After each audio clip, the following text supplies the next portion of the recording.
from the EFPM program. I see some students from the, FPM. FPM is PhD, and I see almost everybody from the Center for Business Innovation here as well.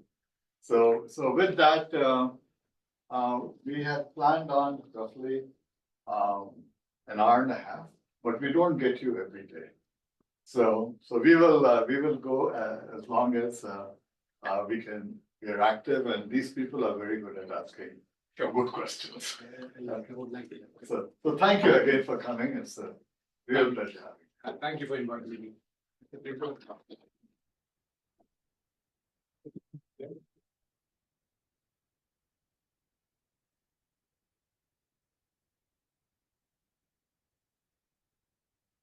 So thank you again, Professor Raj and ISB for inviting me here. I truly was looking forward to it, and I hope this conversation will last for the next 1.5 or 2 hours is worth your time. So I'll start without much ado, and I understand all of you come with very, very deep experience. What we'll do is, can you open it in PDF? Just save it and then open it in PDF.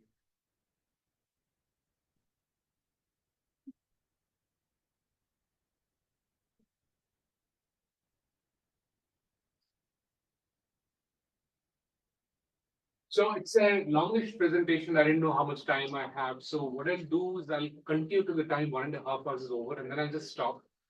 And the best way to really have a good conversation is to have it both ways. So feel free to stop me, challenge me, add to it, add your views to it, your experience to it. Obviously, these are conversations, or this whole presentation is about viewpoints that came out of decades of interactions with various governments across the world, and based on the industry viewpoints and what various companies have been trying to do.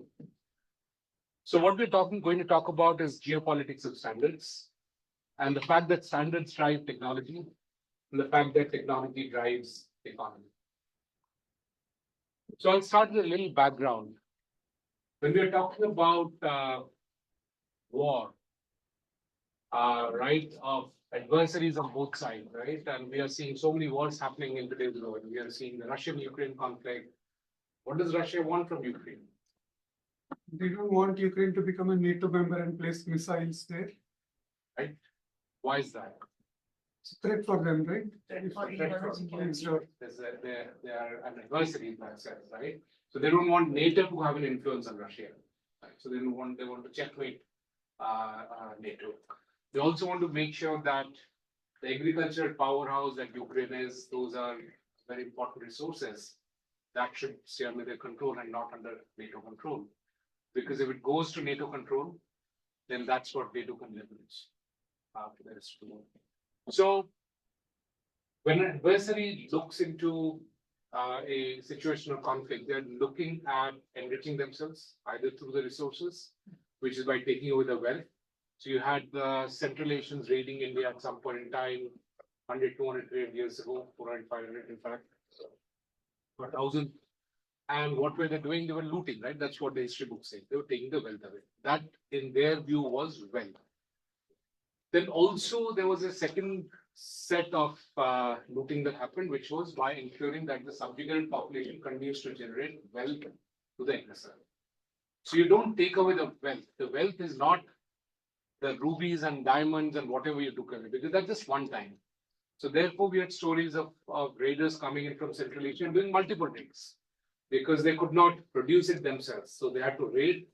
And in India, people will produce, they will store, save, and then the raiders will come and take it away, right? You've heard of these grasshopper versus the ants and so on and so forth, the ants diligently walking and then somebody taking away.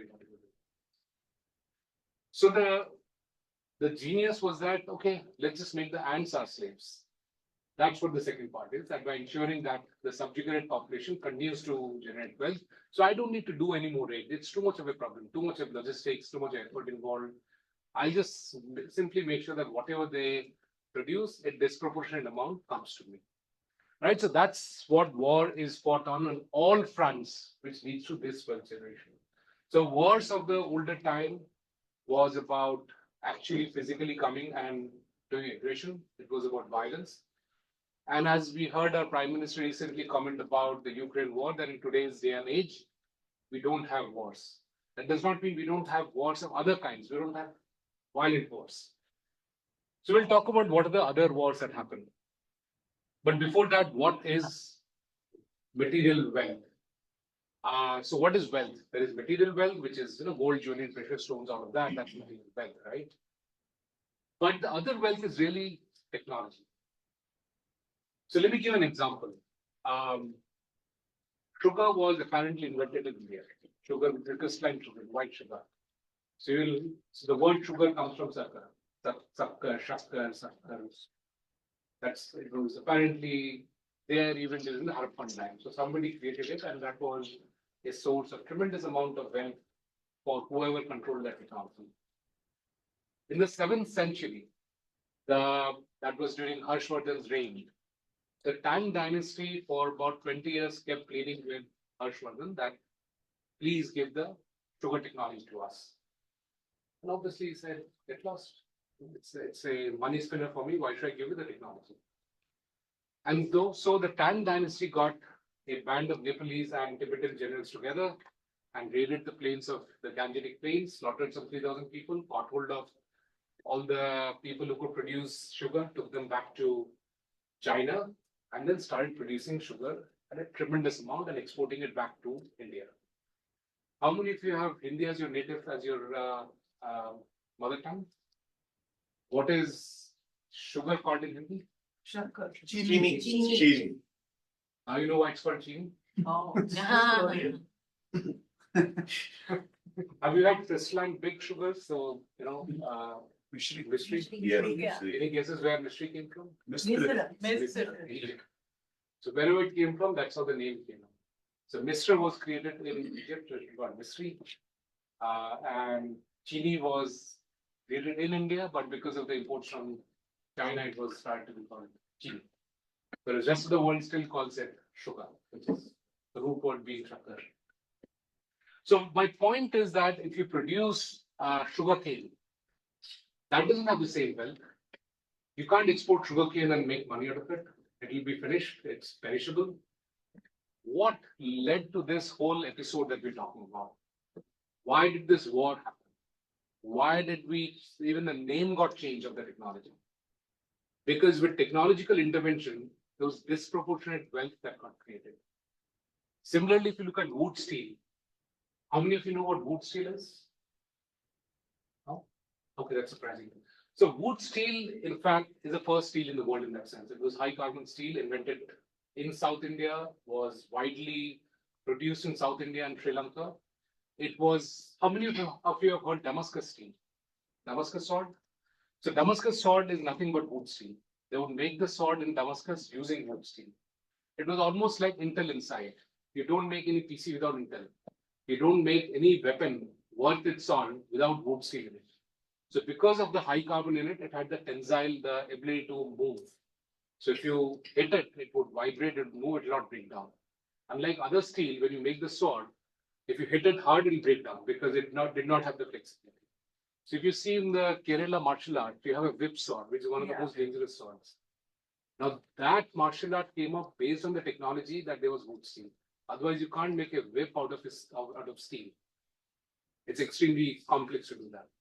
And so throughout the 19th and 20th century, the West tried to figure out how the hell the wood steel is made, because by the time they had finished off the whole process and people and culture which would create the wood steel. And all that they could realize is that it's got high carbon, and therefore they started on the path towards making steel. And that's the history of steel in that sense. But more importantly, everything that we were selling or exporting in the 15th, 16th, 17th century was all based on technology. Wood steel, sugar manufacturing, zinc. How many of you know the story of zinc for that matter? So, because I saw somebody shaking his head, so I'll go a little deeper into it. It's important to understand these backgrounds because then you'll understand what's going on in 2024. It's a continuum. Nothing is broken. For last 500, 600 years, it's the same story continuing. So zinc in its pure form is very difficult to extract because of the property of zinc. The moment you melt it, in very quickly it starts evaporating. So if you melt it the regular way, where you put the ores and you put heat underneath it and put oxidizers and whatever, the moment the zinc will melt, very quickly it will start evaporating. So again, South India had figured out, or at least as per the known text, South India had figured out how to extract pure zinc. And why is zinc important? Is because when you make brass, the amount of zinc in it is very important. So bronze was getting created because by coincidence, the ores which had copper also had zinc in it. So you smelt the two together. What came out was not pure copper, but bronze, and therefore it had zinc already in it. But if you increase the quantity of zinc, you would get brass, which looked like gold, which had huge demand globally. That's why brass was also called fool's gold. So that technology was taken away by a Chinese living with a South Indian family. So what the Indians did was they put the cubicle, the crucible upside down, put the heat at the top, and then put an ice at the bottom. So the moment it started melting, the ice would kind of freeze it and then extract zinc from there. And therefore you would get pure zinc, and then you can add that much more zinc into copper and come out with high quality brass. That got stolen in 17th century, 16th century. 17th century, the British again came and took that same technology from the Zarawar mines. The Zarawar mines are in Rajasthan. And about 200 years later, somewhere around 20th century, they came back. And the guy who took it then patented it in UK, in Britain, and then came back and gave that the license to manufacture to Hindustan Copper Limited to start extracting and manufacturing zinc from the same mines, the same mines. Shipbuilding, calculus, trigonometry, we can go on and on and on, right? Right till even the numericals. Unfortunately, it's still called Arab numericals or Arabic numericals in US. For whatever strange reason, they don't want to change it.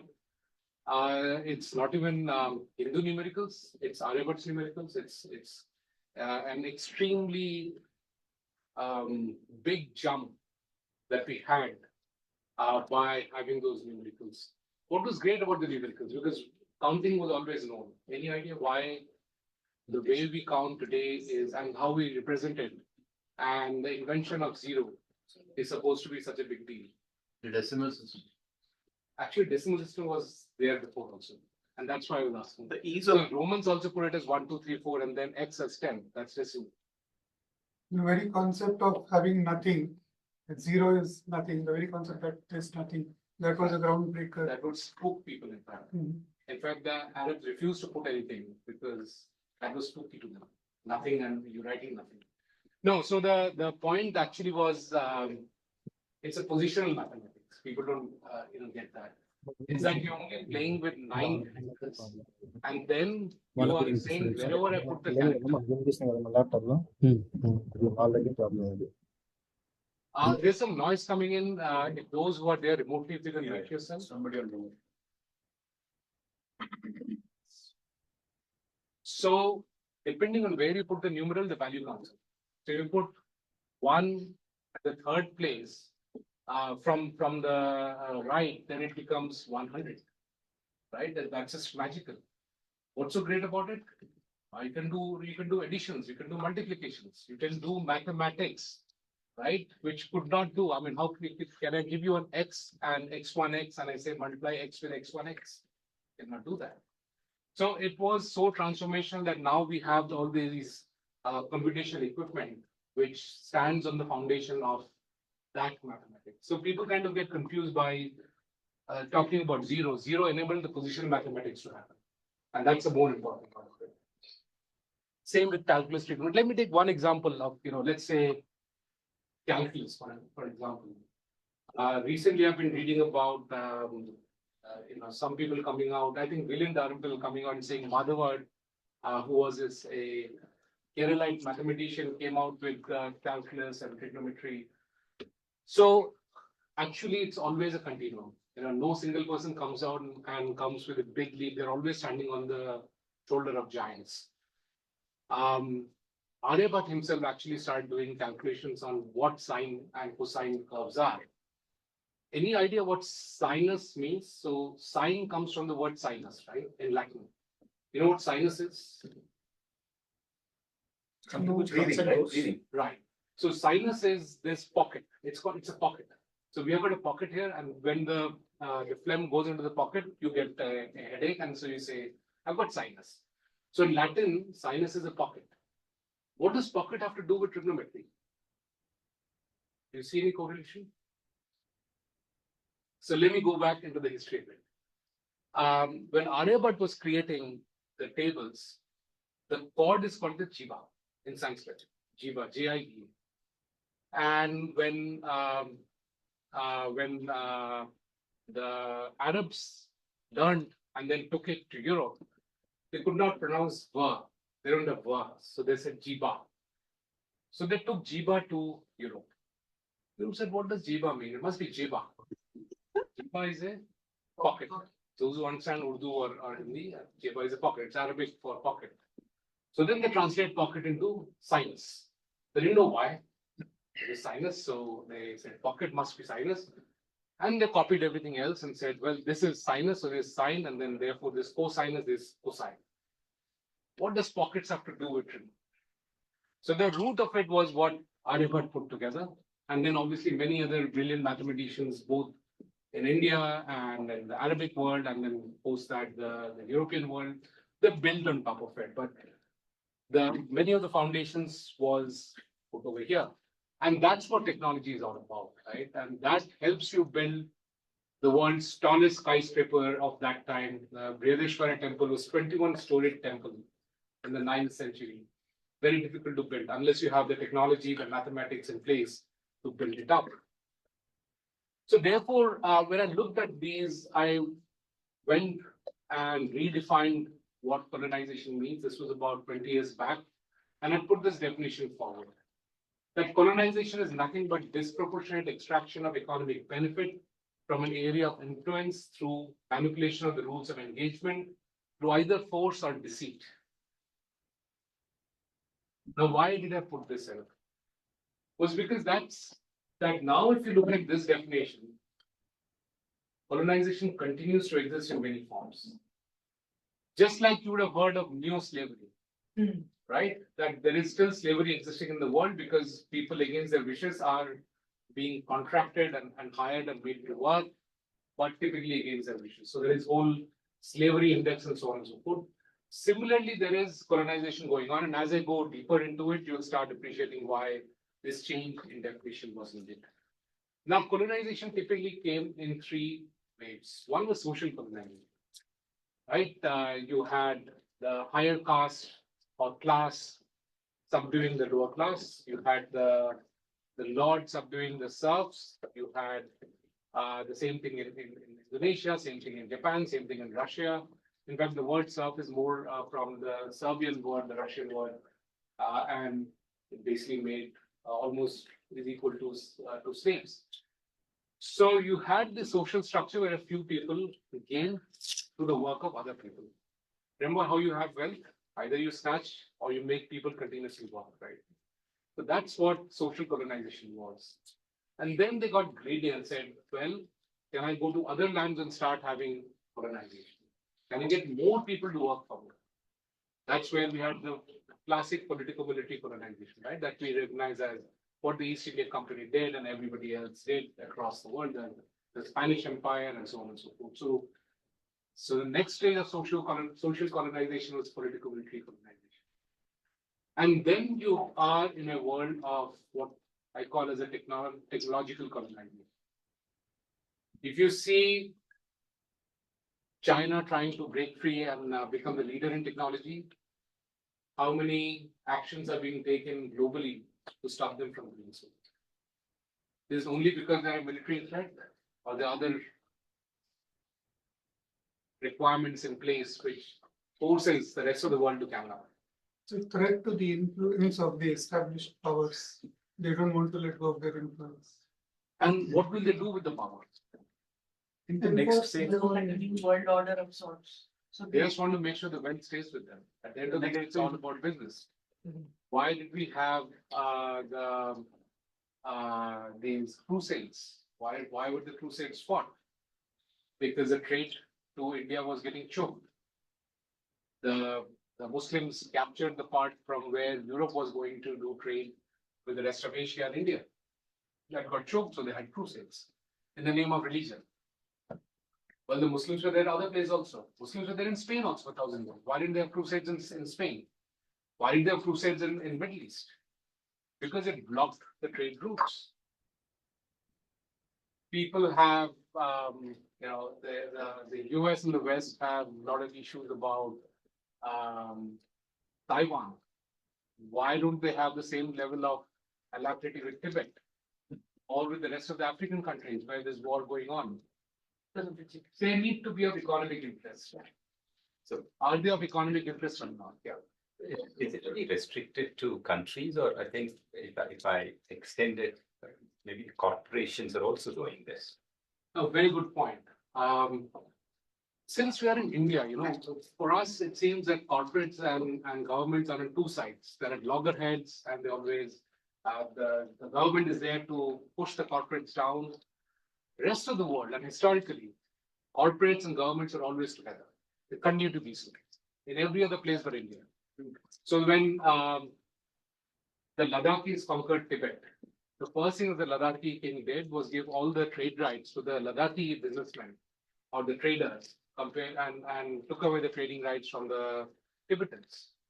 So, and that's true everywhere. The moment a war was won, first set of things was who would get the trading rights. And you would give it to your merchant, your people who are close to you, so that they could then go on and get more wealth. And then that wealth gets shared between the government and those traders. India, given its very unique recent history, the colonial history, where Indian businesses were not encouraged, and we somehow continued that over a period of time. So that question comes up. But most wars are pushed by corporates. It's because of corporate interests. What is the excuse for a war typically? That you have violated this agreement to our companies, that they had bought the rights to these mines and now you have nationalized the mines, that gives me a right to invade your country. Right, so these are really the excuses. You have taken away the oil wells of Kuwait, so therefore I will invade you. At the end of it, it's access to resources by my corporations. If I extend it to what's happening in the pharma world, especially with Pfizer, and there are known cases of what they've done in Africa, to like say a phase 3 trial testing on kids that were completely unaware of what was happening to them. So is that something that you would cover today in your discussion? No, I'll not be going into every single of these matters, but yes, there are different sets of rules. So, and that's what we're talking about, that when we're talking about rule of the world being governed by rules, right? A order of rule. Whose rule is it? When is this rule getting applied? Were you there when those rules were getting created? Did you have enough power? So India had to sign off, and because most people don't know what the background is to India giving away the waters that comes from India, half of it to Pakistan, India had to sign it away. Was it that the government at that time was not wise? So there was a gun on the head that if you don't sign, will not give you food that is badly needed, you will have starvation and millions in India will die. So it was a food to be given versus you sign this agreement. Now you'll say this the rule of there will be the order of rule that will be there, but that rule was not created by me. When Rani Jhansi was brought down, the rule that she violated was that her adopted kid was not a natural kid, and therefore the adopted kid cannot be the king. Right? Whose rule was it? Did the Indians vote and say this is my rule? And even the British say it's a rule. It's the East India Company. There's one company which said that's a rule. So imagine Tata's coming and saying, here is a rule, I'm going to give it to you. Now you have to follow. And if you don't, you're in violation. Same with Tatya Tope. He was an adopted child. So they said they will not give the pension to you. Right? And because the deal with his dad was that His father was that will give you pension to you, but they didn't. So whose rule are we talking about? And now what we see in an alarming fashion is that we are being reminded that there should be an order of rule being followed, that it should be a rule-based order globally, and those who are not following the rule-based order are acting as unfair players. They are to be looked down upon, and we should all gang up against them because not following the rule that's being laid out. The point is, these people and these countries, including India, was not even at the table when these rules were made. Were we there when the 5 countries were allowed to become the Security Council of UN? 16% of the global population. The 3rd largest GDP, in a few years will be the 3rd largest GDP. The largest producer of many things, fruits, vegetables, milk, and so on and so forth, does not have a say in the United Nations. What kind of UN we are talking about? But it continues because it suits the way that the larger corporate structure is and who's got disproportionate power to be able to extract disproportionate economic benefits from the rest of the world. And why did I use the word colonization when we were talking about, okay, let me just go forward because there are a whole bunch of slides. So there are many phases of this neo-colonization. The free trade was one of the mantras being used. So if you look at, for example, how Burma was colonized, it said you're not allowing us free trade. Free trade is a new religion. And because of that, we have an angst against you. So we are invading you because you're not allowing us to do free trade. Because I'm talking about 250 years ago. The same mantra has been pushed into all the universities, all the education centers, all our RBI governors, other central bank governors globally. That's a mantra. Nobody challenges it anymore. It is what it is. Except when China starts selling cheap electric vehicles to Europe, then suddenly free trade takes a backtrack. Import duties. When US puts 500% duties on Chinese goods under its section 301, what's called the 301, then violation of WTO is all fine. Rules can go to the bin. We don't care. Because now things are different. We'll explain to you why it's different. I'll have a different philosophy, don't worry. And then you have to pay to come to my universities and learn that. But I'll explain to you, don't worry. It's different. So once free trade mantra got over, there was IPR and patents. The IPR and patents, IPR you understand, intellectual property rights, copyrights, patents, and so on and so forth. So they start getting pushed in around 60s. Before that also it existed, but not as harshly and not with the ferocity with which it started getting pushed in the 60s. And we had professors from US coming down to my alma mater and Professor Raj's alma mater at IIT Kanpur and teaching to the other professors what is IPR, why we should follow IPR, why it's so important. We must respect IPR. It's the new religion. Please respect IPR. Why did it come in the 60s? Any guesses? What prompted them to suddenly wake up to something called IPR? Before that, when zinc was stolen, when wood steel was taken away, IPR was not to be considered. But now suddenly IPR was very important. Why? Industrial revolution in India, so people started manufacturing. There was a lot of brain drain in the. Somebody said independence. Yeah. Last of the colonies went out in 60s. Last of the colonies. So if I have to maintain my standard of living, what do? I work harder? I can't do that. I have to figure out another way of continuing to get disproportionate economic benefit from the rest of the world without having political and military control. How do I do?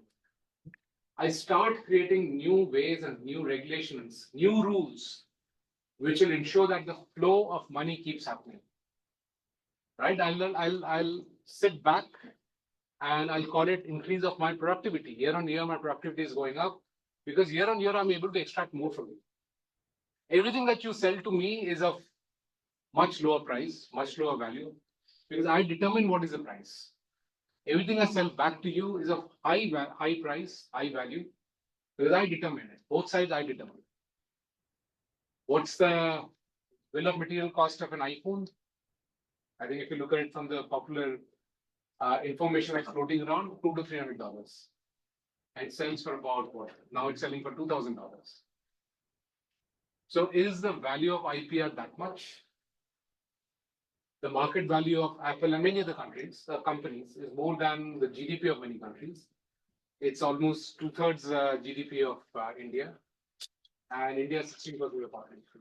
You're saying the value of the company is more than the value of 1.5 billion people, or comparable to the value of 1.5 billion. Something is going on, right? Again, I've got no answer against any of these companies. It is important for Apple to make money. If they don't, it's ultra wires. They have this responsibility to the shareholders. It's important for all of the companies to do what they're doing. It is not that there's a conspiracy going on, but we need to understand how the rules are evolving and how, whenever they say there is we need to have a rule of the world order being driven by rules, we need to question whose rules. Now, I think Apple is a great example since we stumbled on it. How many of Apple phones are compatible, or which models of Apple phones are compatible with an Android phone or any other phone? They're not. So the standards are getting controlled over, which is where the next set of issues starts coming. Right, but I'll come back to that in more. But Professor, one thing, these huge companies who are making they are also being, in one point of time, they're being subsidized. No subsidy comes from the government. Government actually strategically makes these companies huge and creates IPR, creates technology. Ultimately, these companies they create, like China. Suppose if you look at solar technology, wind, or if you look at Taiwan, of course, Taiwan TSMC, they came and created their ecosystem. So they become huge in semiconductors. Like now, US is doing through their IRA, they're relocating all their manufacturing bases, semiconductors they're making huge, around 50 billion, they're giving it to Intel. Now, I got your question. So, yes, there is investments from the government. In fact, Taiwan had invested very significantly into TSMC. And that's a foresight that they have. And we must give kudos to the Taiwanese government. Why didn't the Indian government do the same? Right? So great stuff. The governments create the company, and your point is that the government is deeply involved in doing that. And I totally buy your point. In fact, I had a That is one point of time. One thought. Why this China is doing support? If you look at their strategically geopolitics, they are an energy scarcity country like India. So to block, and this energy are flowing from Middle East, from US gas and all those things. So they want to, securitize. So whatever the energy consuming areas, like your power, suppose, the thermal power, coal they are importing thermal power, then your EVs, the transportation and all these things they are making whatever they had. So they invested a lot of money. So geopolitics actually driving this technology. What I was thinking. So again, things aren't that simple. So in the 2000s, so 2004-5 onwards, China, along with Korea, Europe, largely France, Netherlands, who else?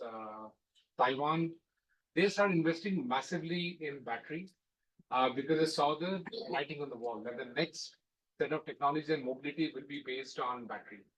And whoever controls that then controls the next generation of technology. Every 10-20 years, a new breakthrough happens, and governments that see that and invest into it are the ones who then start reaping the benefit. So China is reaping the benefit by what investments they did in the around 2000s, and now they're able to produce the cheapest cars in the world, right? And so that's shaken up the global order, the economic order in that sense. So it's the same that US also did, and I'll come to that. The US was also the government played a very important and critical role in working with its companies and making them what they are. It's only in India that we don't, and that's a strange situation. In fact, that's what Sanjeev asked right in the beginning. In India, we have a very strange situation where the industry and the government don't work together. If they do, then the government is accused of promoting crony capitalism. Again, narrations and words created just to stop us from doing things. If corporates don't do it, who will do it? So then we are okay to have Chinese companies and US companies and European companies coming in. I mean, just choose. What do you really want?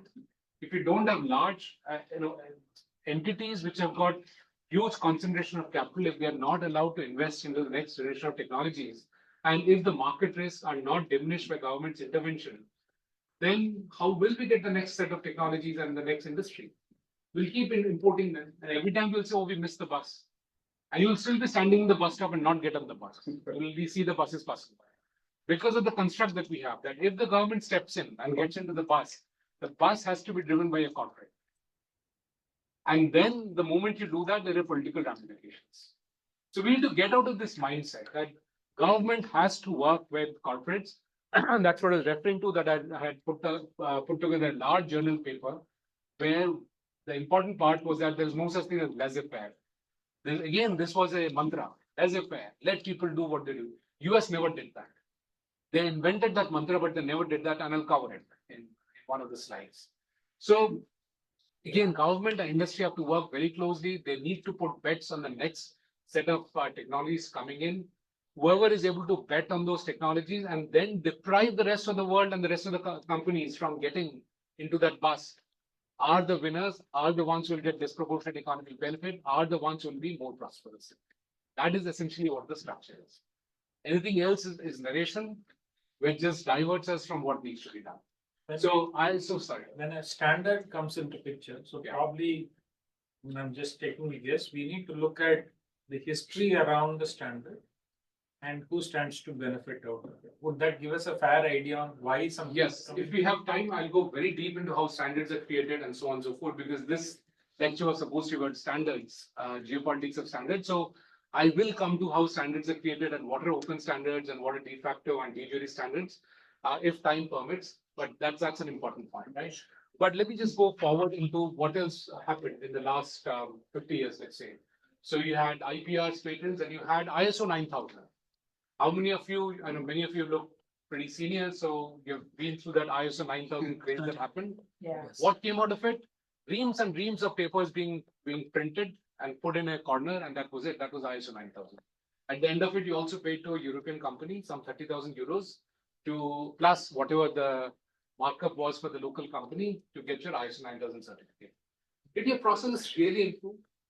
Did those, those trees being cut and papers being made out of it on which you printed something, did that lead to any benefit?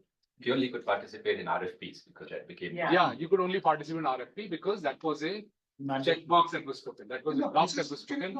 So I have got, we have gone through our earlier, my earlier career. So the process actually improved that time. Pen, which you can do any which ways. Now, how is that linked to saying that I will buy your toy and not buy your toy? So what Europe came out with is that unless you follow my ISO 9000, I'll not buy the toy from you. So what basically was happening was a change in world order at that time, where the order that was put in is that you will send me raw materials, I'll manufacture, I'll give it back to you. Dare you not manufacture? But Asian countries started producing, they started manufacturing. And not only did they manufacture, they had the audacity to sell it back to Europe. So if you start manufacturing and selling it back to Europe, your raw materials, you are manufacturing, I become the colony if you're selling it to me. Yeah. How do I stop it? It's a very dangerous situation that Europe was in. So they came out with ISO 9000. Unless you follow this, I'll not buy from you. After some time, that was also broken. Everybody got ISO 9000. Whatever investment had to be made, your managerial time, instead of getting into better manufacturing, it was gone into aligning with ISO 9000. So after all of that, I've also gone through the trauma multiple times. So I know what you're talking about. So then they came out with TRIPS. This whole intellectual IPS is the trade in intellectual property and stuff. So TRIPS was one of the agreements.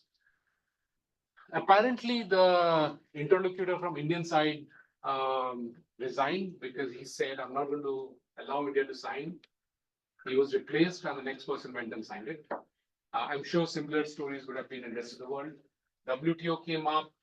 And now it's a new thing coming up, CBAM. How many of you have heard of CBAM? Carbon Border Adjustment Mechanism, right? Could you just explain? So basically, the CBAM, what the Europeans they are telling, their industry, I mean, there is a base carbon emission. If India as a country, suppose it's applicable to steel industry, aluminum, so I am part of steel industry, how it is affecting us.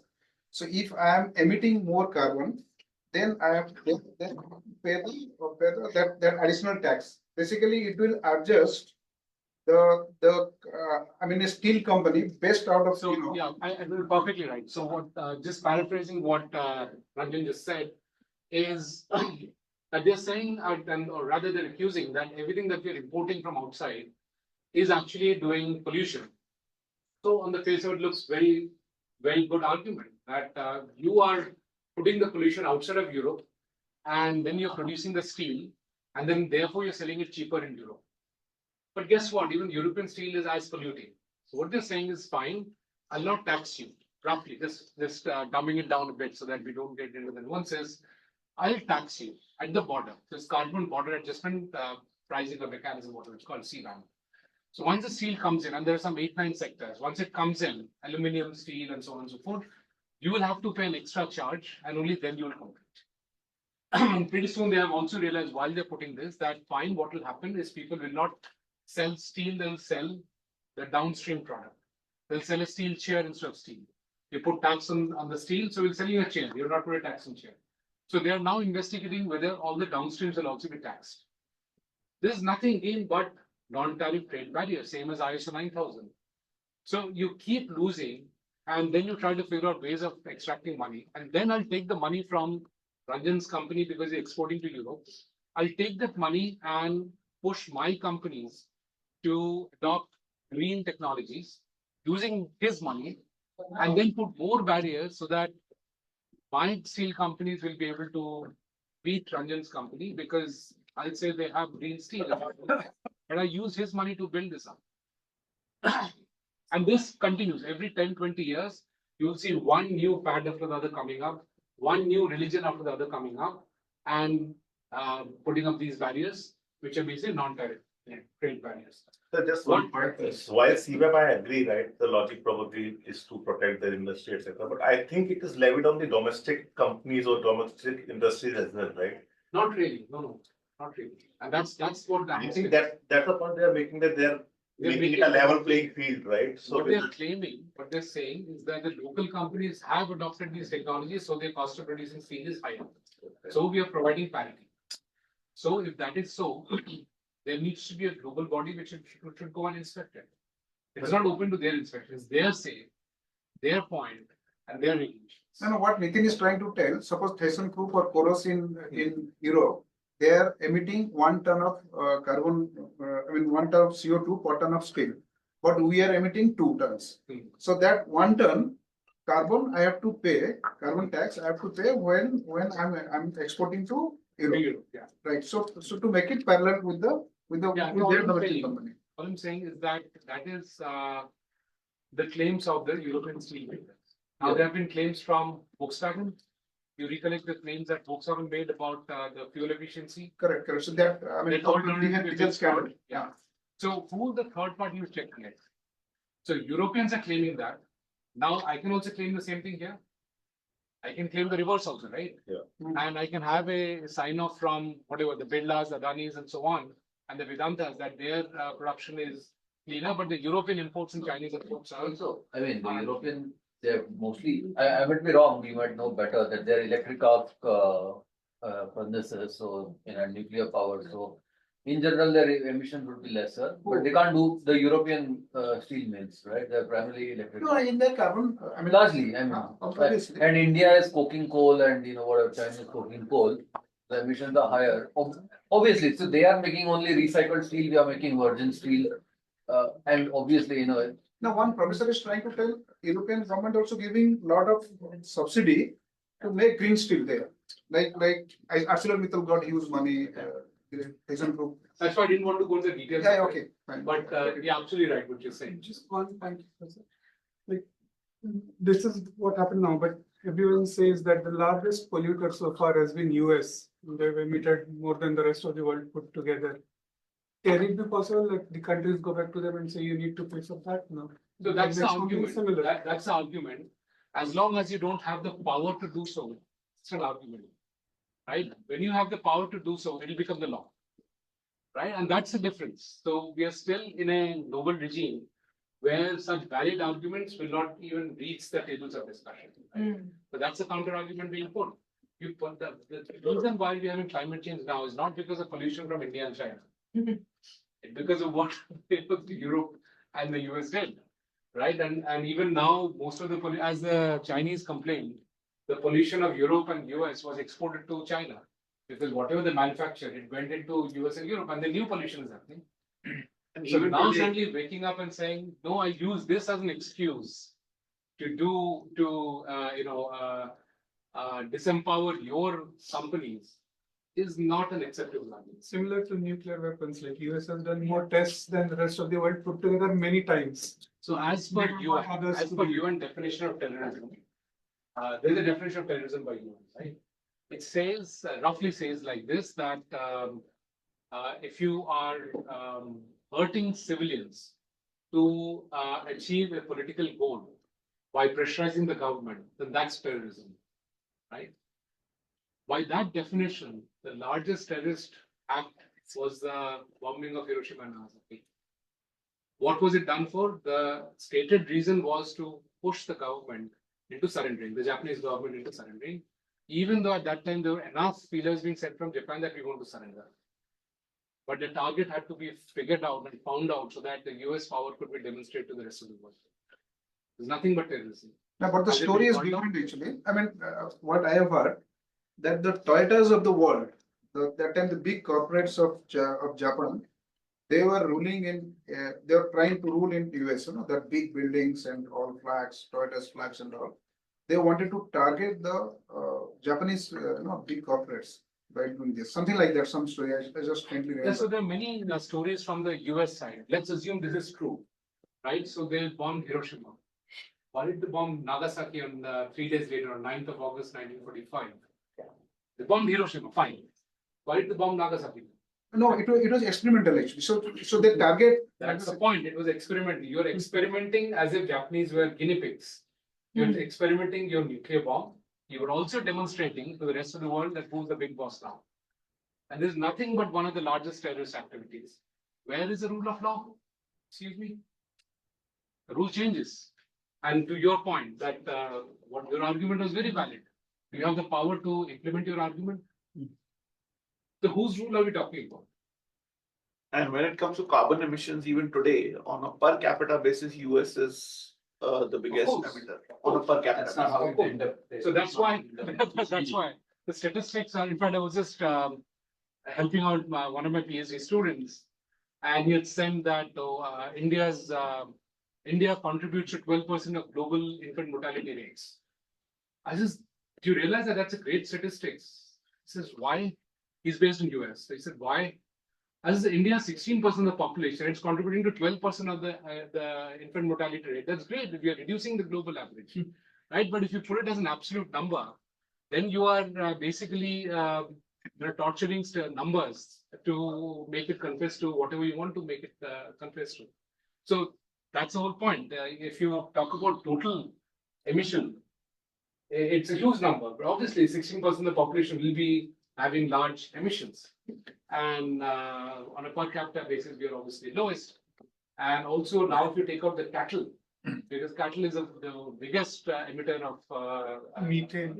of carbon gases, then we are very, very low. Right? So to your point, yes, valid arguments, but you're not able to implement it. So in short, these are the tools or practices, enforced practices implemented by those who are in power. These are on a continuous basis. Yeah, on continuous basis to get competitive advantage, basically. Now, so since you asked this question, before we started this about half an hour back, how many of you really believe that these were important points to uphold? Very, very truthfully, honestly.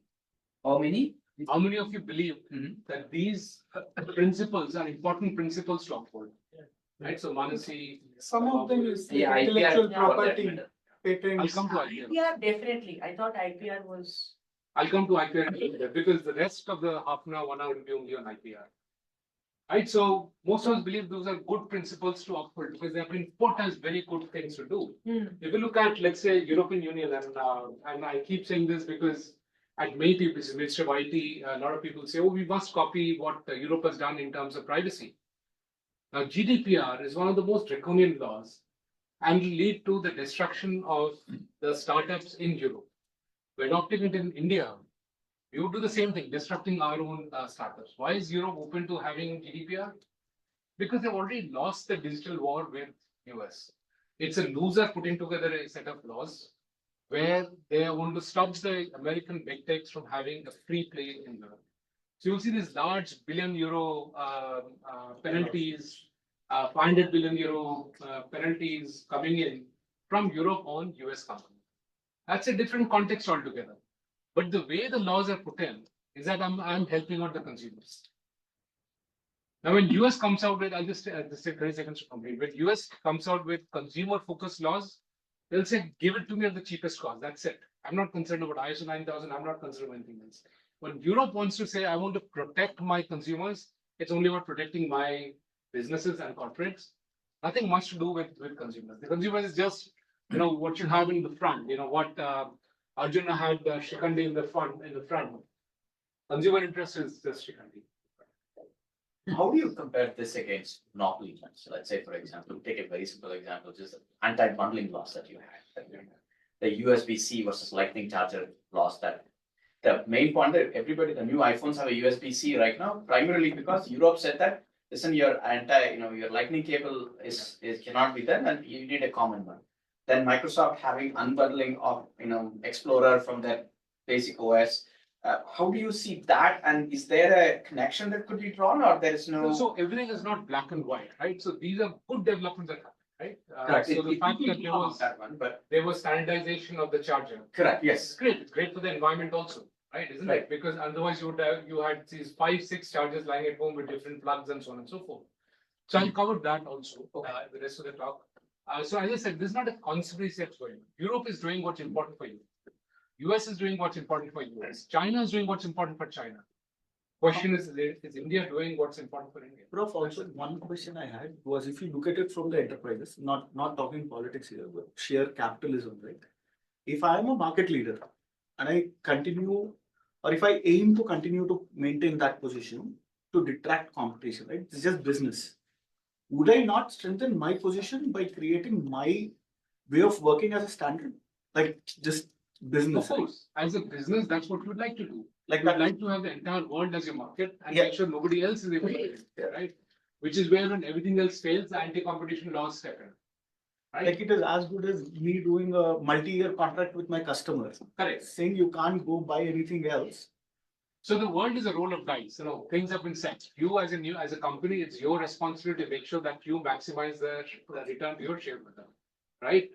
It's government's responsibility to make sure that there is wealth generated and there is law and order and security, right? These are 3 main roles of the government.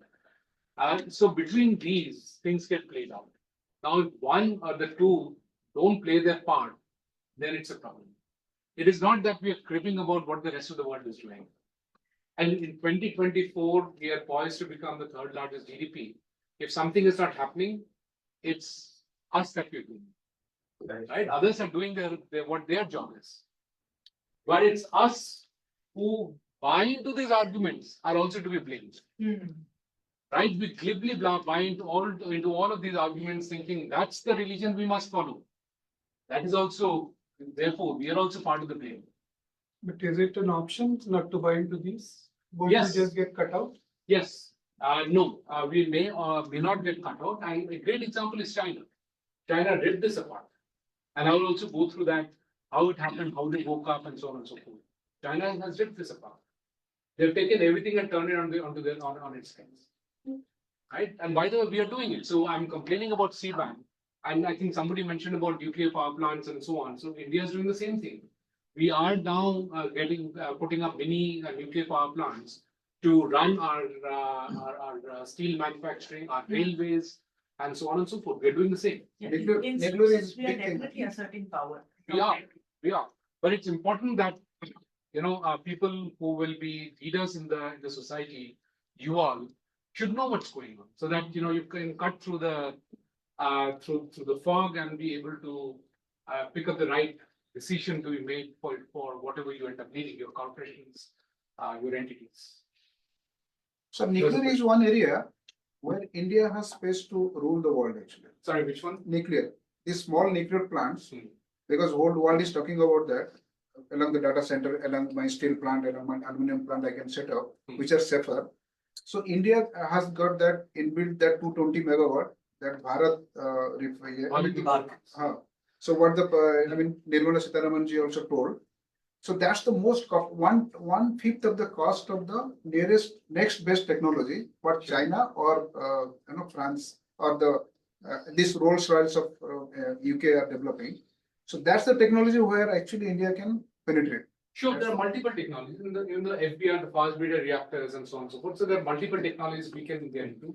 I'll not again go into that level of detail. The purpose is just to understand the geopolitics of technology and standards. No, Professor, even CBAM also ESG these new concepts which are being developed by Europe and here. So we are forced to. We're sort of forced. Sanjeev Sanyal has been telling in. I just want to take his name. He's a good friend. So every time I meet him, he talks about we must go and wake up the world on what's happening on ESG. Right. Because that's another tool. I should have written CBAM ESG come over there on this. It's the next new religion being created. So what is right? So ESG stands for environment, safety, sustainability and governance. And all the regulations and rules and thought process are being created in a very Western centric manner. So and that will all get translated into trade regulations. Once that happens, then the Indian companies will be again on the receiving end.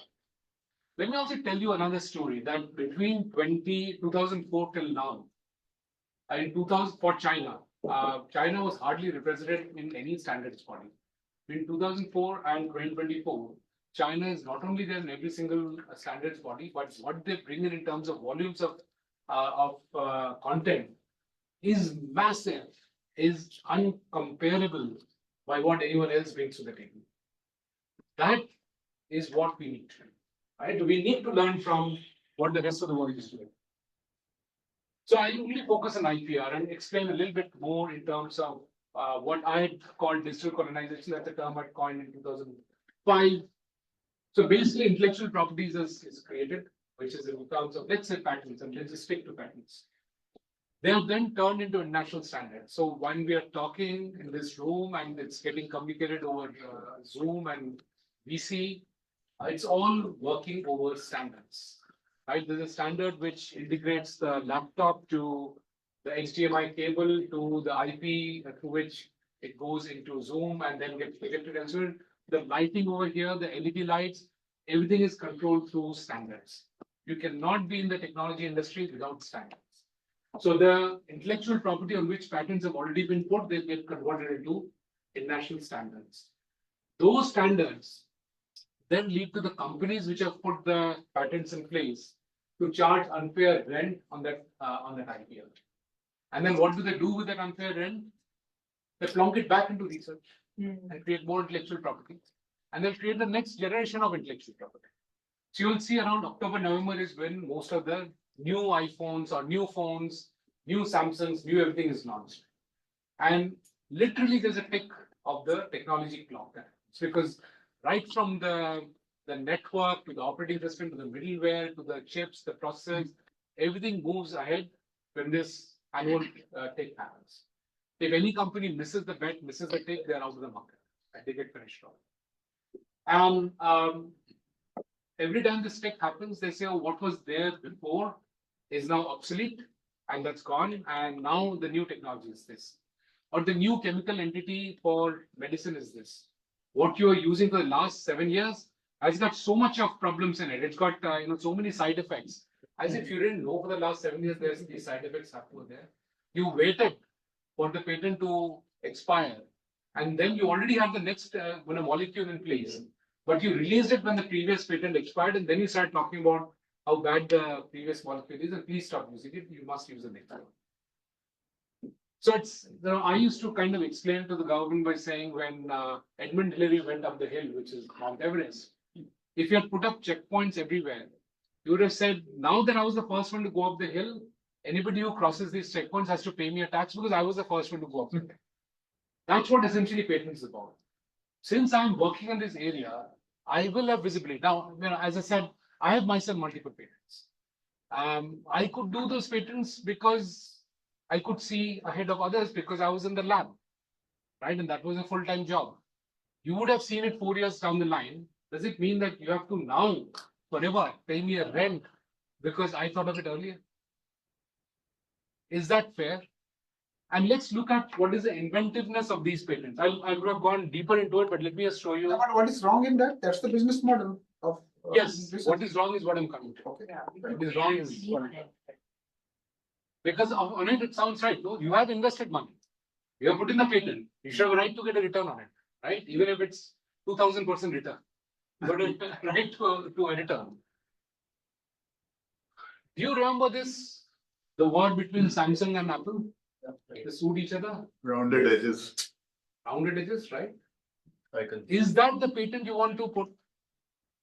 Is that the patent? So between Samsung, Apple filed a complaint against Samsung saying you violated my patent. The patent was that anything flat and it's got rounded edges is my design, and therefore you are supposed to pay me $1 billion for the little round cut you did.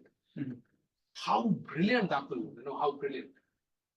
Trust me, there are multiple other such patents that are there in India. Another patent that because I was going deep into this 20 years back, at that time, another patent filed by a large global MNC was a keyboard with the power of button on it, a PC keyboard. Instead of the power of button being on the PC, it's on the keyboard. How innovative, brilliant.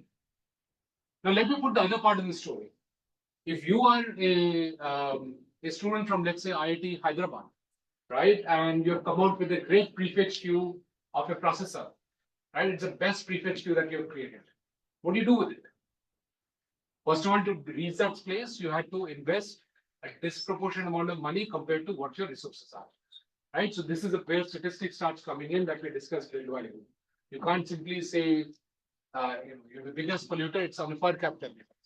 So for a student in India or for any entity in India, the resources needed for that research is extremely high. Fair enough. Let's even forget that. To put that patent globally, it'll cost you at least $25,000. I don't know how many, even in this room, because many of you are, all of you are extremely well to do, but you will also think twice before investing $25,000 into that patent. That's just the minimum. After that, how do you market it? You will go to the same manufacturers who are manufacturing the keyboards, or in this case, the microprocessor. You go to those few people who create the microprocessors and you say, can you take my prefetch cube? The response will be fine. I'll take one and you can in return take 10 of my patents. So we are equal. I'm taking one patent of yours. I'll give you back 10 patents. What do you do with those 10 plus 1, 11 patents? Nothing. You don't have got access to market.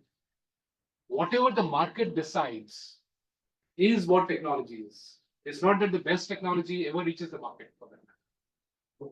So those who control the market will decide what is the state of the art of the technology. And I'll come to more examples of that.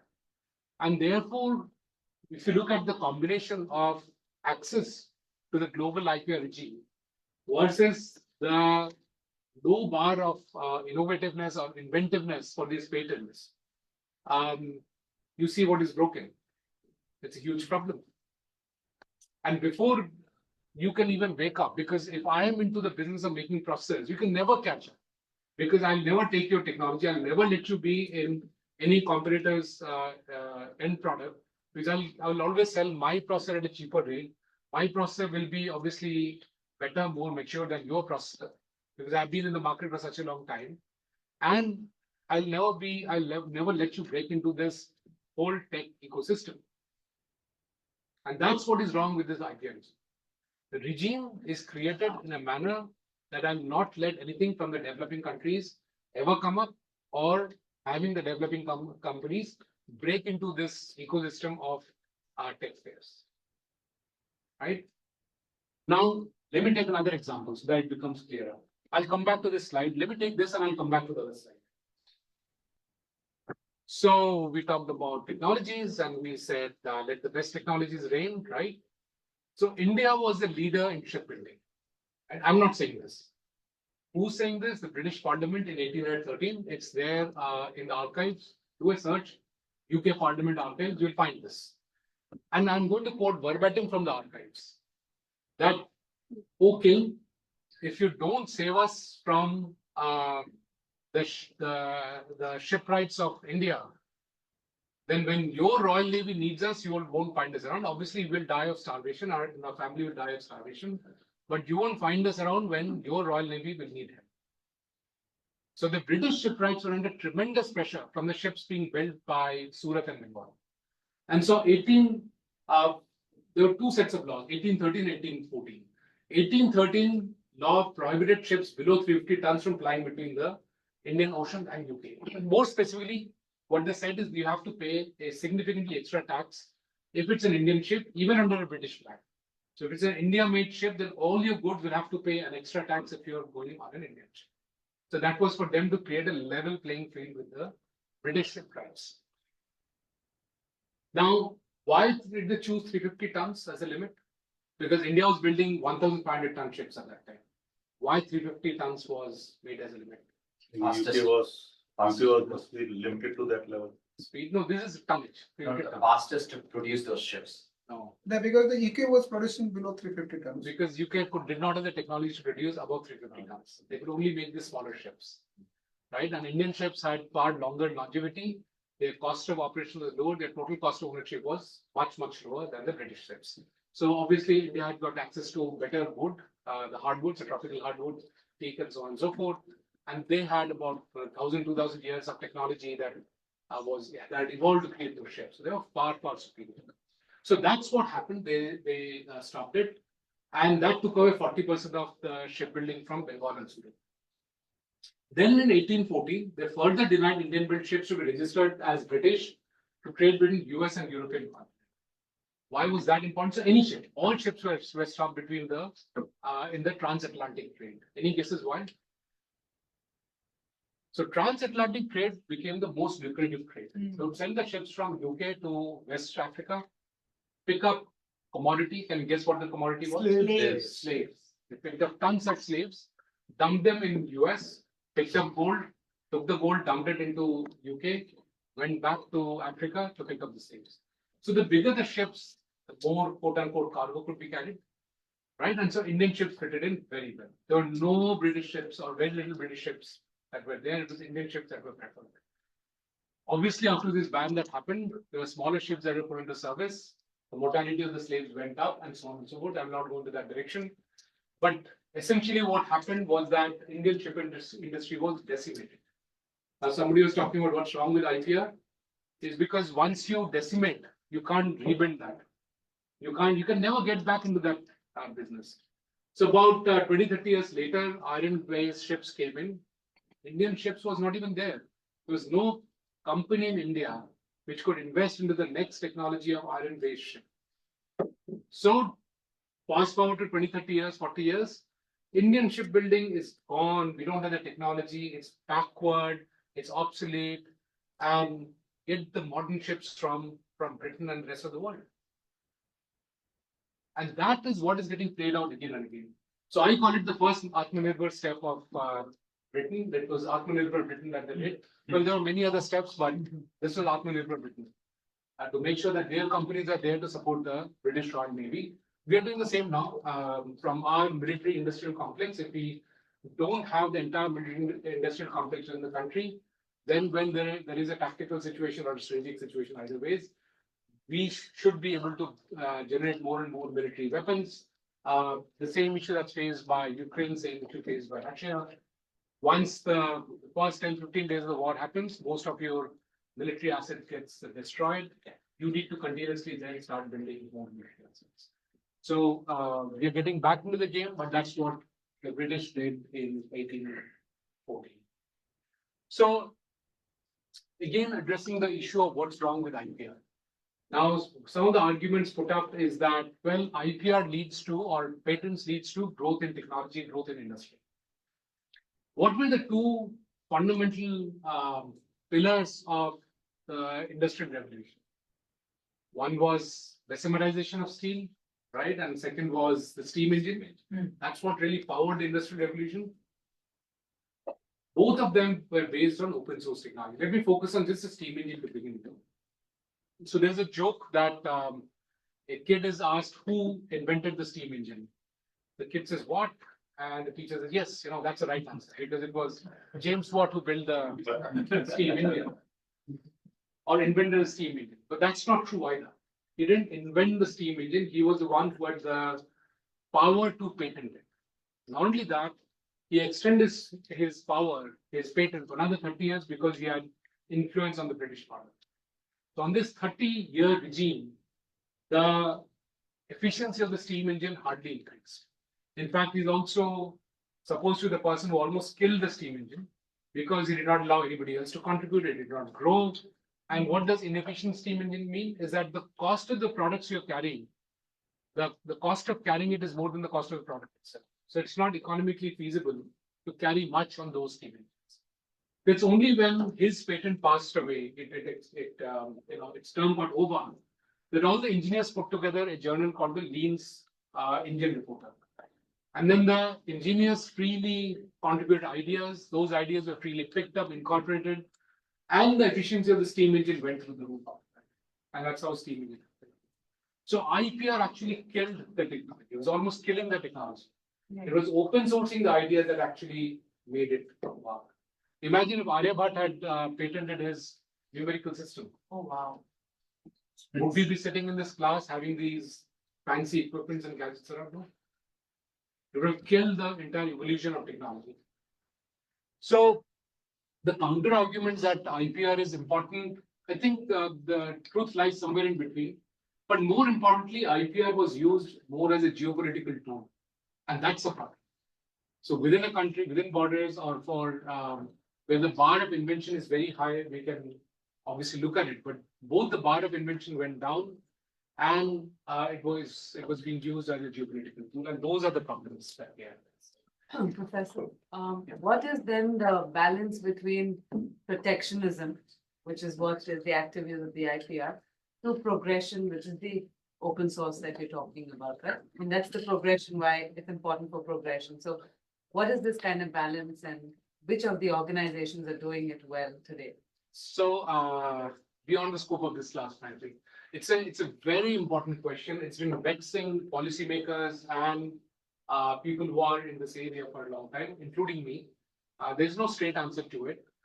But the purpose of bringing up this part was just to at least let people know that there's a problem, so that such questions starts coming. Now, there is something called utility patents that come up, which are quick, easy patents. It just says that I was the first one to come out with it, and it's for very low-level purposes. The main purpose is that it stops anyone else from going ahead and putting a full-fledged patent and then extracting benefit from it. So it is establishing prior art, which is important, right?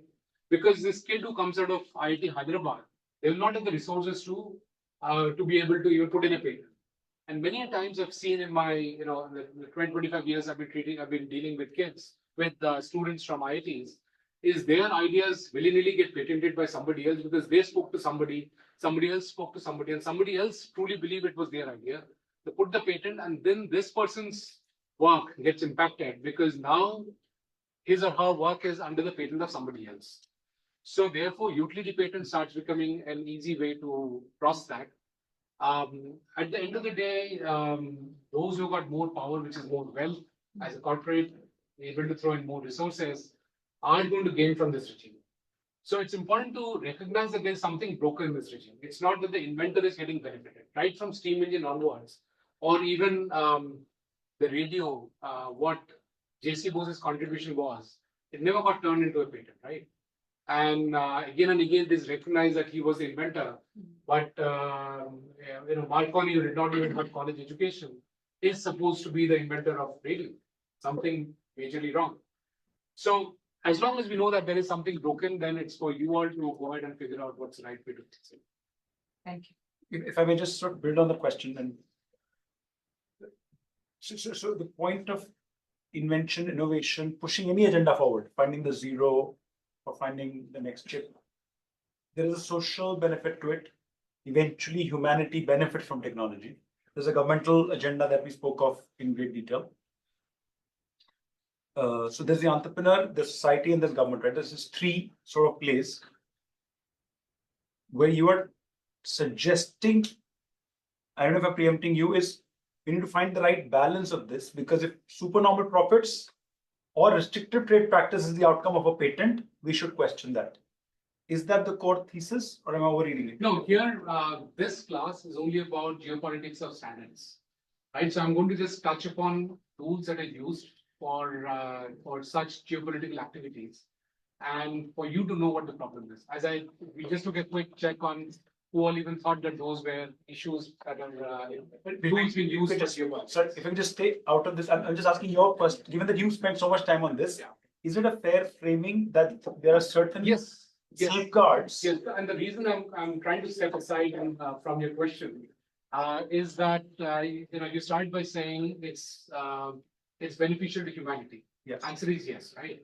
But the second part of the question would be, which set of humans get benefited more from the other set in the total set of humans, right? So there, if you see what happened between Google and the startups in India recently, they started charging 30% of all transactions that happens on Google, right? Through Google Play. So if you have your app on Google Play, then for every transaction that you do, and you have to do it mandatorily through Google Pay, then you have to pay 30% to Google. That's usurious. That by any argument cannot be normalized or can be accepted, right? Now, does it fall under anti-competitiveness? Let's say yes, it does, right? And so the government should take action. What action should it take? What action will government take? Ban Google Pay.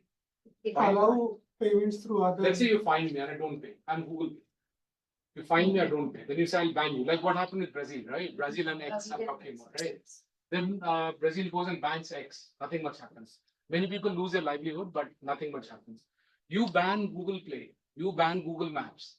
Millions will lose their jobs in India. So I'm sorry, I'm interrupting you. So there is an issue of technological sovereignty.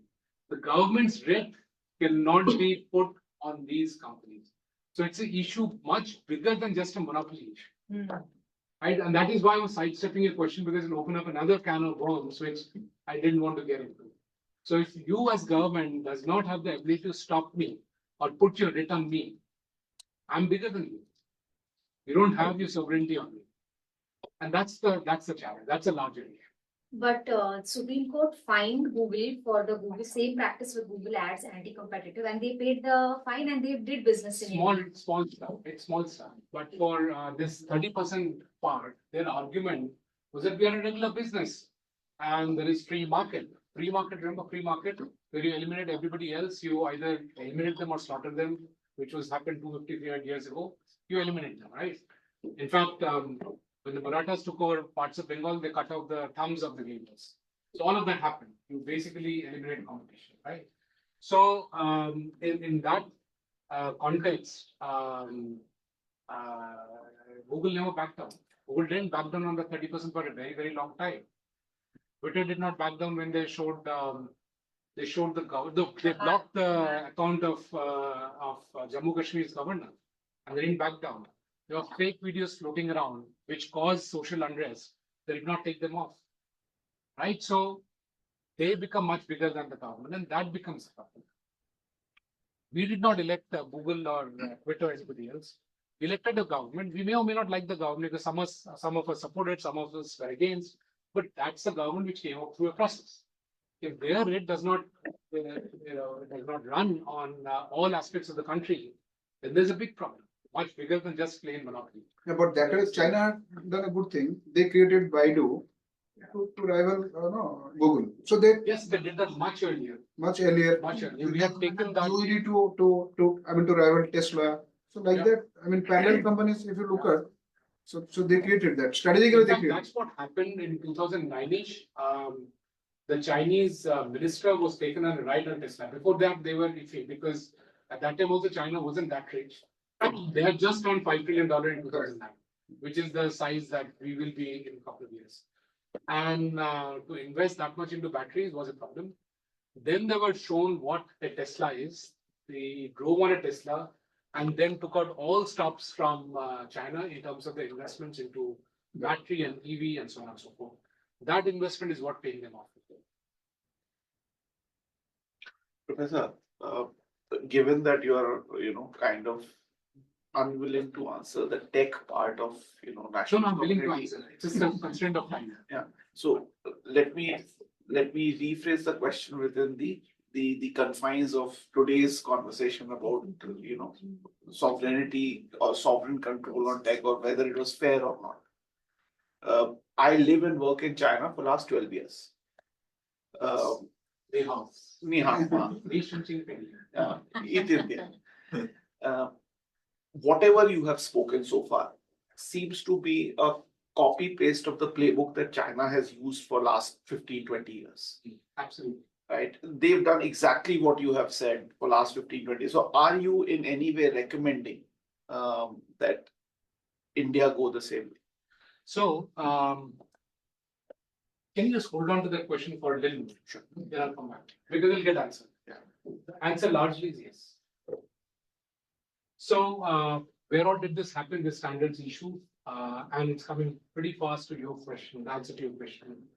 DVDs, LEDs, so on and so on, everything.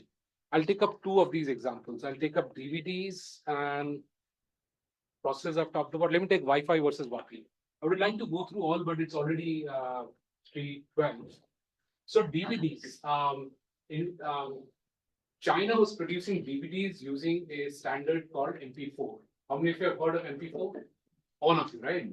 It's a free open standard, right? So China was manufacturing these DVDs which are based on MP4. And there were a company in Europe and a company in Japan which were just watching it grow.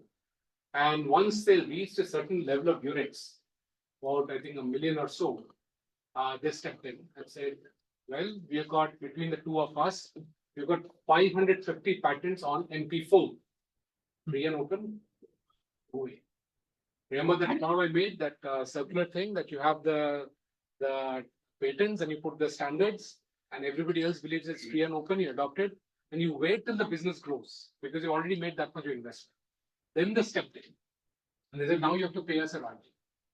So at that time, the DVDs, those of you who were moving around US, you would see that DVDs were selling for about $120 in Walmart. Right? So at that time, China was trying to get into the WTO and then already had the Tiananmen Square issue or massacre. It was a massacre actually. So they didn't want to go by the flow and they pushed their manufacturers to start paying about $20 as the royalty, which got immediately spread between these two companies, one in Japan, one in Netherlands. Then the prices of DVDs fell, and if you remember, it fell to about $41, $42 in 1 month. You could get it pretty cheap. I bought one at that time, so I know the price. And it immediately became obsolete also after that. DVDs become obsolete. I bought it at that time. Now imagine the cost of manufacturing is about $20. The cost of IPR is about $20. What is being left with those who put their sweat and blood into it? About $1 or less, right? And that's where your economic deprivation starts coming. Now, there was no military control over China, but the cream of that economic activity, the disproportionate economic benefit of that economic activity of producing a DVD player was extracted out of China, right? So there's no political military colonization. They were sitting very happily wherever they were sitting and they were getting their disproportionate economic benefit by doing what? By getting some standard, some format. MP4 is just a format. There are 20 other formats that are there. What's different between MP4 and this format is MP4 was pushed by these a set of manufacturers to be made the standard. And then they had their patent on it. All of it is replaceable, which is why I took WAPI as a next standard. Same thing. What happened was China came out and said, well, so much of manufacturing is happening in China. So we will now make it mandatory for all manufacturers of laptops and anything else that needs Wi-Fi to follow WAPI standard. WAPI was a wireless LAN standard. Pretty similar to even in IIT Kanpur, is one of the professors that made a wireless LAN standard, right? So you can have this, so China also had a standard called WAPI. It bubbled up through the university system. So Chinese government said, now we'll adopt the WAPI standard. And every equipment must have WAPI seeded in it, which means it's a matter of time that WAPI will become a global standard. So at that time, there was a nuclear 1-2-3 deal conversation going on between Jaswant Singh of India and Steve Talbot of US, both relatively junior rank officials, relative to what? Relative to the discussion that happened on WAPI standard between Dick Cheney, who was the vice president of US, and Madame Wu, who was the vice premier of China. And they had about 18 rounds of discussion compared to the 16 rounds of discussion that we had on the nuclear deal between the two relatively junior officials, Steve Talbot and Jaswant Singh, on the nuclear deal versus on a small standard called WAPI between Madame Wu and Dick Cheney. So you understand what was the implication of such a standard, a small WAPI standard. Now, 802.11 is the Wi-Fi standard, which Intel and others have put together.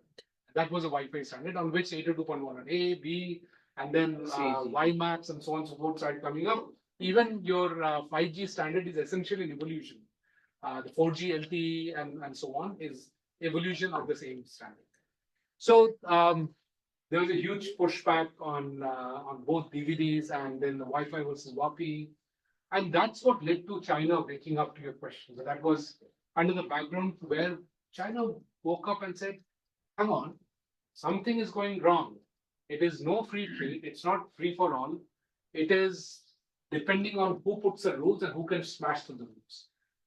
So that's basically what happened. I lost a piece of technology here.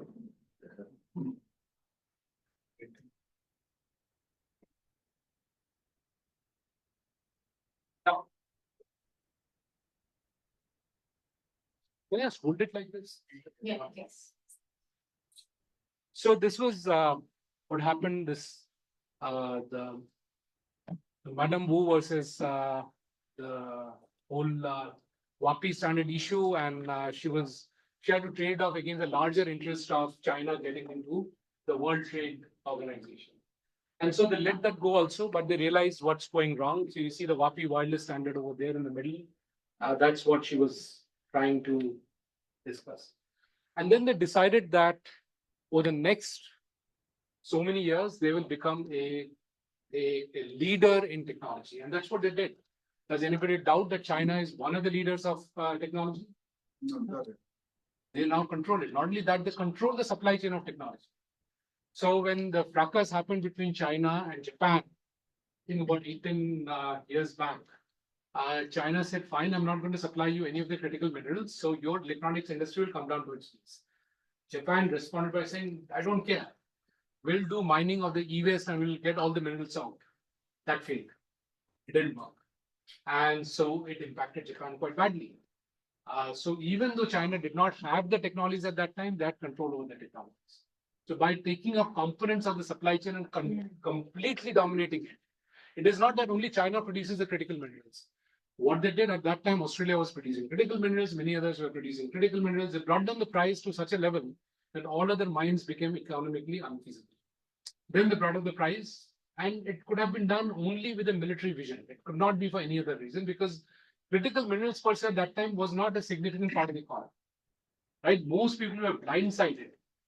I personally brought it up umpteen number of times to the government. Yeah. But it was so small in the larger scale of things that nobody really looked into it. But China had the foresight. They did it with military precision, and they controlled technology, and they continue to do so till now. They control the entire, right from the minerals down to the software and the AI. They control the entire supply chain. They have the highest number of generative AI patents. There you go. More than the whole world put together. There you go. So the quality may be an issue, but it doesn't matter. In fact, one of my patents got challenged by so this is the Indian Patent Office, and I took it back to Sanjeev for somebody mentioned Sanjeev Sanyal, to him that this is what's happening. They send me a document D1 saying that there is a prior art which based on which your patent cannot be admitted. And the entire document was in Chinese. an Indian patent office sending that to me. Then I had to use Google Translate to translate that to figure out, and I was not violating their patent. But imagine the number of patents they have put, and the Indian patent officers putting that as a priority. They just block it. Everybody. They just block it. But they are doing it based on what they've learned from what the West did. So the angst that I had on IPR was not because IPR per se has an issue. It is how it is being used. It is being used to block up everything. Right? I mean, imagine something with a round edge is a patent. There are many, many more such patents. I mean, 90% of the patents, roughly speaking, will fall into that category. So India's recent tech history, again, I think I'm probably running out of time, but we had so many situations where we were leading in technology, and for some reason, completely incomprehensible, we lost it. I don't know which one to take. Let me just take the first one. So many of our tanks at that time needed the Motorola.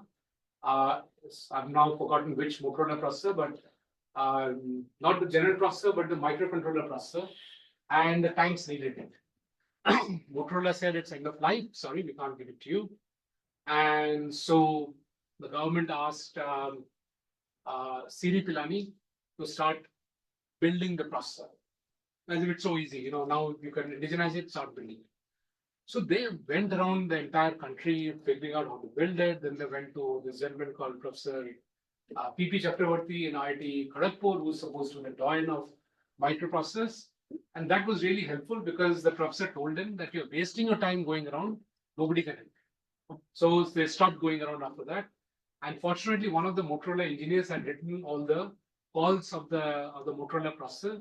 So they use in a book and they publish it. So they use that book to reverse engineer the processor. And they put the processor in a breadboard and it worked. And so they went back to the government saying, we have worked very hard and now it's ready. So we have to now put it into silicon. So please fund us, we'll take it to Taiwan and put it into silicon. The government said no. Thankfully, the Motorola has agreed to give us some 100 processors or X number of processors. And so we are good, we don't need what you're doing. They said, look, we understand. I mean, obviously the government has got greater visibility, you know more. But can we at least teach our students on how to build processors? Because nobody else would have this technology. And the response that came, and verbatim I'm quoting, is हमें नहीं पता ताजमहल किसका है, ताजमहल कैसे दे सकते हैं? We don't know who owns Taj Mahal, so how can we just give it away? This is government property, how can we simply give it away? So whatever processor you have built is government property, we can't simply give it away. Please lock it up and keep it. And so it was not even shared with the universities. You can imagine what the universities are taught, right? What we're taught, books talking about here is the theory of processors. Here is how deadlocks happen in a processor. How do you build a processor? We don't know. We still don't know. Obviously, the next generation has picked it up, but for a long time we did not know how to build processors. And when our own labs built it, we killed it. The first television in Indira Gandhi's house was based on technology from C-DEP. Right? It was a black and white television. No other Asian country had the technology, not even Japanese. We owned the technology. We built it, right? And that technology was almost a cottage industry because of the regulation of the government. So small entities were building up the components. They were being assembled by ECTV, Beltron, Keltron, and so on and so forth. And it was a thriving industry. Many of you would remember your parents having ECTV, Beltron, Keltron, and so on and so forth, right? This was, so in 1979, the director C.D. Pilani wrote to at that time, Department of Electronics in the ministry, requesting for extra funds to build a color television. Now that we have the black and white television, we should build a color television. Because obviously technology is not what you write in manuals. Technology is a set of people. And these youngsters would have gone away if they can't get the next set of technology to build. Right? So the response came in that India does not need color television.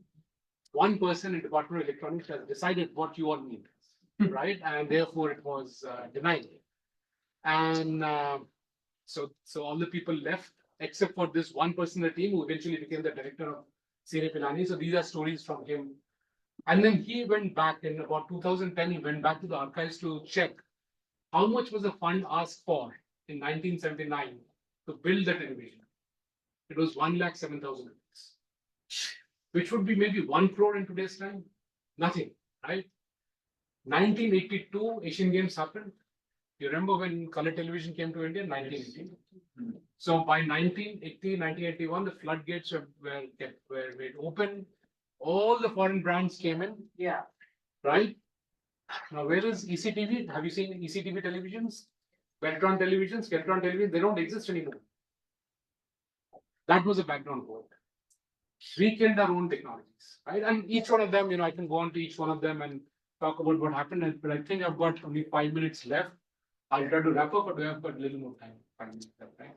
So all the wars that we fought on standards and stuff, these are old pictures that I just compiled on various fronts. How is US responding? They put together the President's Council, the PCAS, President's Council Advisor of Science and Technology.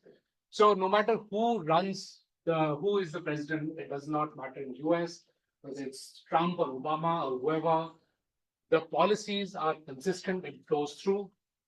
They have taken up these steps to make sure US retains its leadership in critical technologies.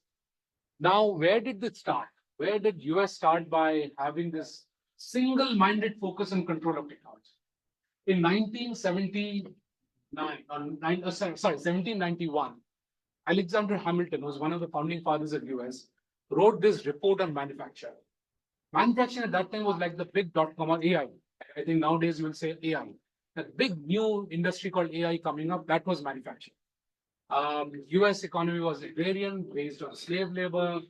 The new slave labor will be going away soon.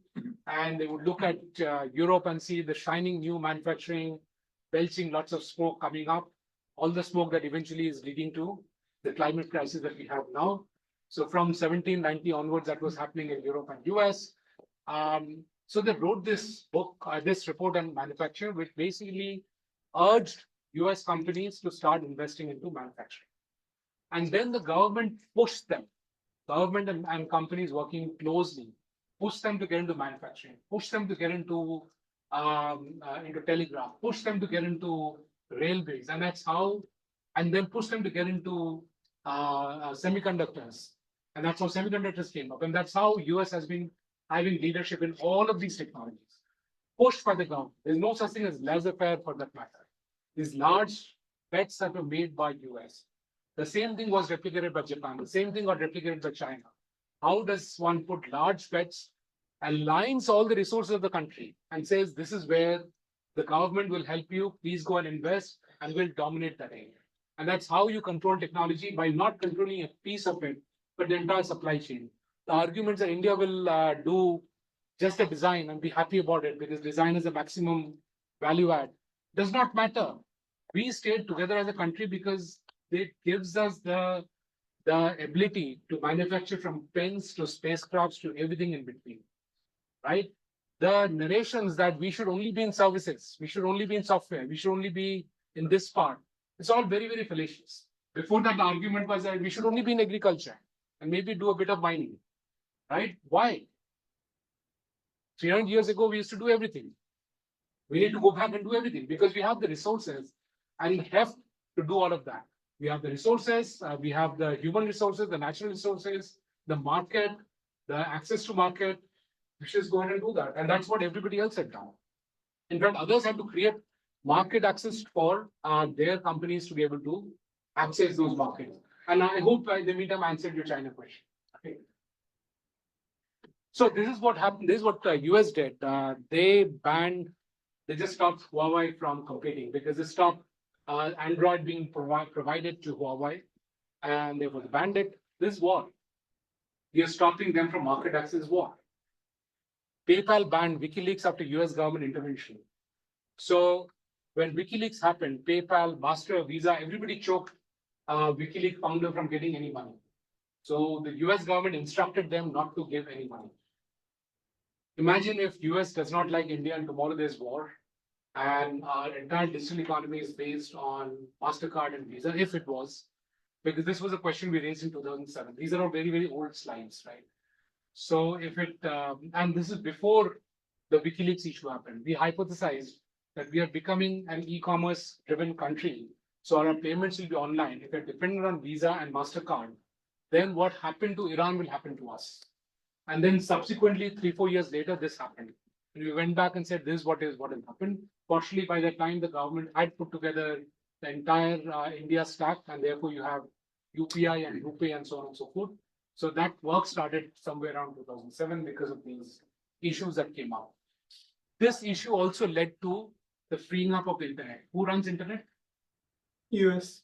US was running internet from, actually ICANN was running it. Actually, I'm now part of ICANN. As of next week, I'll be one of the members of ICANN. But it was being run under a contract from Department of Commerce to ICANN.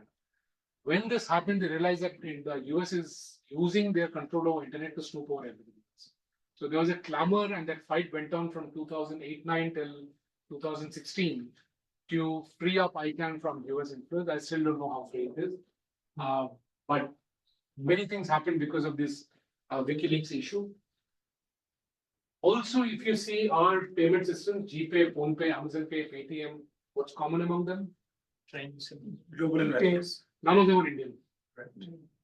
Paytm was using Chinese technology, was funded by China. Amazon, PhonePe is Walmart's. Google Pay obviously is Google. So after investing into UPI and building up that backend system, if we still don't have control over the last mile, that's a challenging. So even after so much investment, we need to see where we're going. These are all old discussions. So how does this play out? When you don't have control over technology and when you have control over technology, how does this play out? You've heard of the cyber bombing of Natanz's nuclear setup? Stuxnet. The Stuxnet, absolutely, right? So this was the first case where there was a physical damage because of cyber attack. So what the Stuxnet did, what the worm did, was made the centrifuge run much faster, spin much faster, and self-damage, and it set back Iran's nuclear program by around 10 years. So it crashed all the centrifuges. Now, how did the Stuxnet go in? Now it's open. I would have been a little cagey about it earlier. They used 8 backdoors of Windows. Now, having even one backdoor is like 1 in a 10 million chance. It's impossible. Having 8 backdoors, you know who was in. The PLCs were coming from Siemens. So you can figure out who was involved. There were software developers from Israel and architected by US. So when I used to talk about digital colonization or technological sovereignty, people would not understand. Then I would use this as an example. You don't need to own all the technologies. You have control over the technologies. In this case, US had control over Germany, Israel, and its own companies, which is Microsoft. And they were able to put all of that together to unleash this, what I call a cyber bombing of the Iranian centrifuges. So around of time, I just want to add there, Chinese government has now mandated that all the exchanges need to get out of Windows OS by 2027. And all the SOEs, the state-owned enterprises, need to move to OS made out of China. So they need to get out of Windows completely exchanges by 27, all SOEs by 29. Right.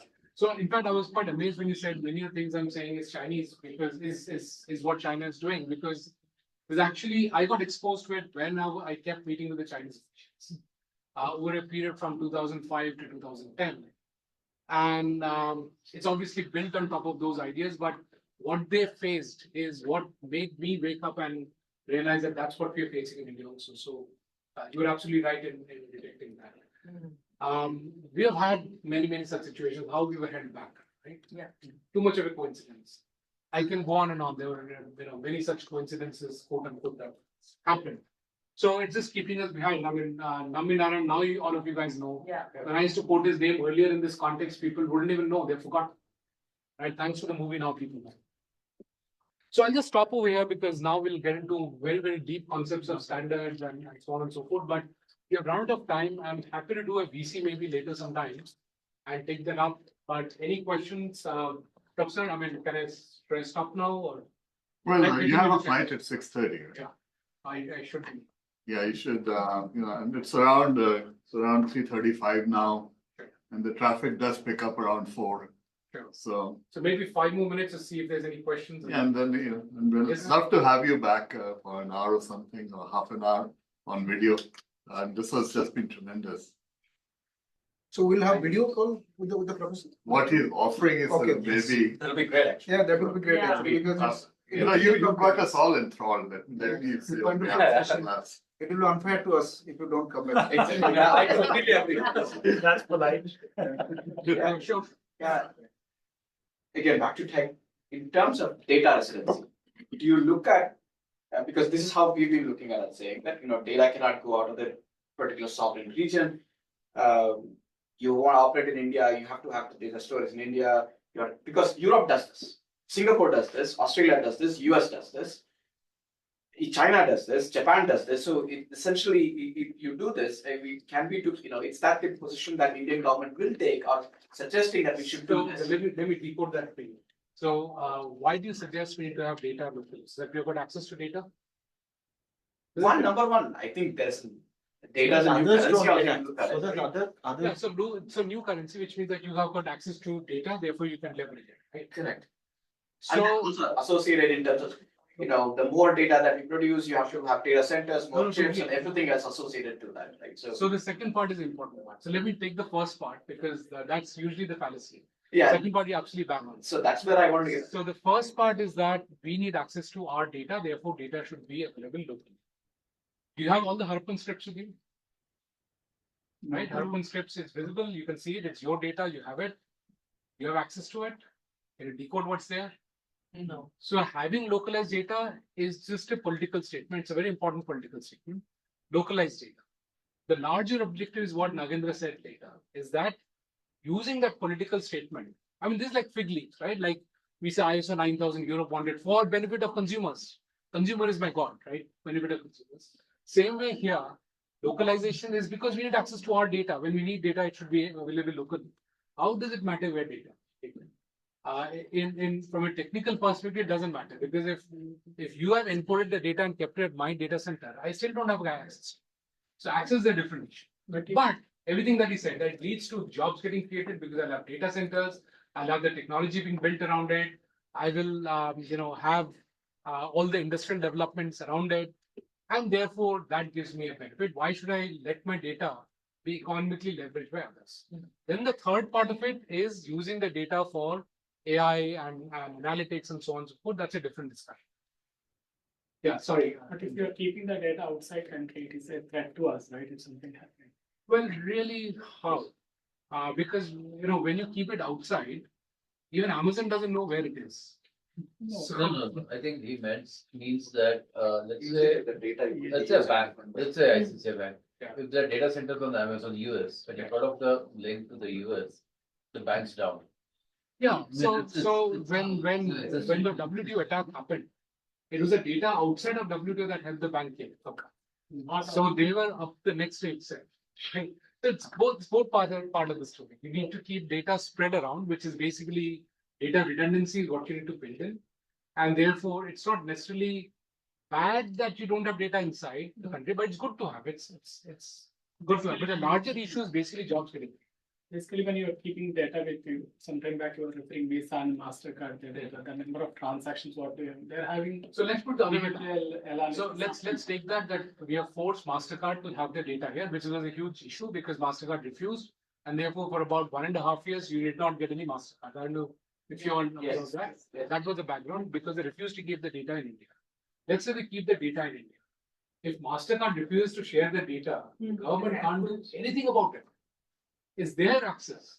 They have encoded it. They have kept it wherever they keep it. But end users are our customers, are our Indians. It doesn't matter. What I'm saying is that if you are MasterCard and if you don't give access to me, even if it's here in this room, I can't break the disk and open and read it. Right? Yeah.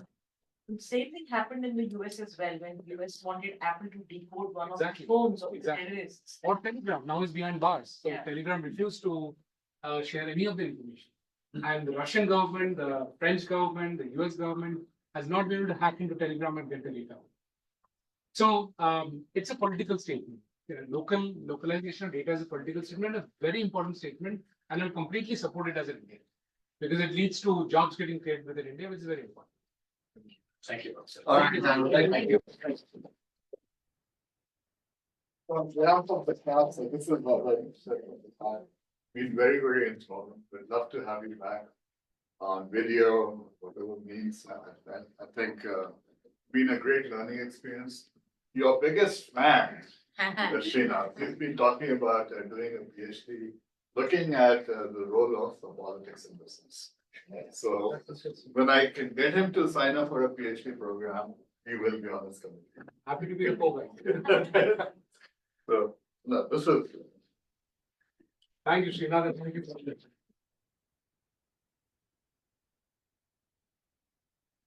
Thank you, thanks everyone. Thank You have you. any- You guys will start again in 15 minutes. Yeah. Okay. Thank you, Prof. Thank you. Thank you. Thank you. Interesting. आप ना कह रहे हैं चीना policy में हाँ ये मतलब छोड़ो ये सब आप